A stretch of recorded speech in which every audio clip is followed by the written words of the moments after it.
Dah kathong ban penklan cucu ya ka jingterkam ki jaka sumar ki bodon hakaleng ki benta jong kajala Myntri ka koi kakia uba el hek rengkat u director katai katanat hakasi ba ar kila leit ban chungo ya ka CHC ka bodon Sutnga Eastern Hills District katai ka jing leit ban Jurip ka longru ban yo sngo markhmat ya ka jingnon kam jong katai ka jaka sumar khamtam hakum ka ni ka por ba ka jala ka ya khon ya ka jingwan ka klam covid kumban chu ban rap ka CHC Sutnga ka dei ka jaka a jing sumar ka bapej hadu kumbalai pukhnai hajar ngut kin nong song sinong ki ba song hakisan pulai tili kisno haba karen haka jelang Myntri ulap tha yu director katran ka koi ka khia bo de ban penmi ka hukum ba kitu baro kinong Trei hakate ka CHC ba kidei ban pentikna ba kin sa ba hangni khnang ba ka CHC kandupla ban ai ka chinsakri ba paka shu sak bai ba ka than Jurip.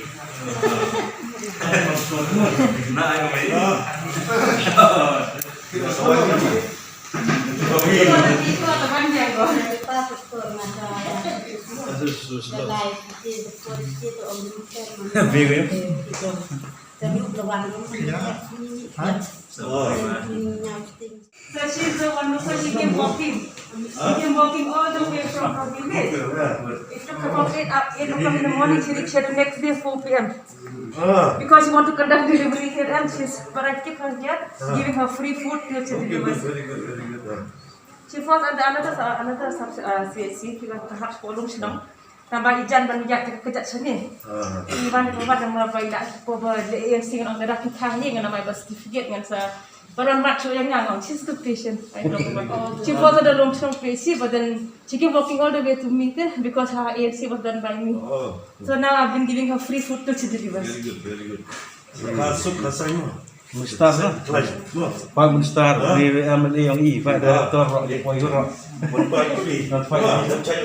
sekuat, saya nak sekuat buat di sini.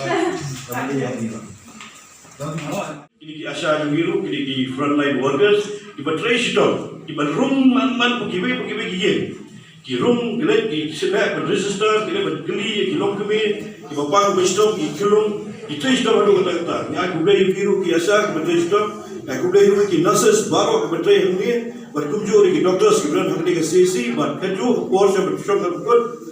Itu kebetulan deploy, nak ada sesi sebagai jaga, na ongi director DHSFI dan kalang barang ni, lalu mentahi dengan bermino yang ada, baik itu baru berdeploy ni, berhab yang cara ni ka sesi, kenapa ada sesi kalau open eye yang dijadikan kemudian dan kita jom dari ka hal sesi ini.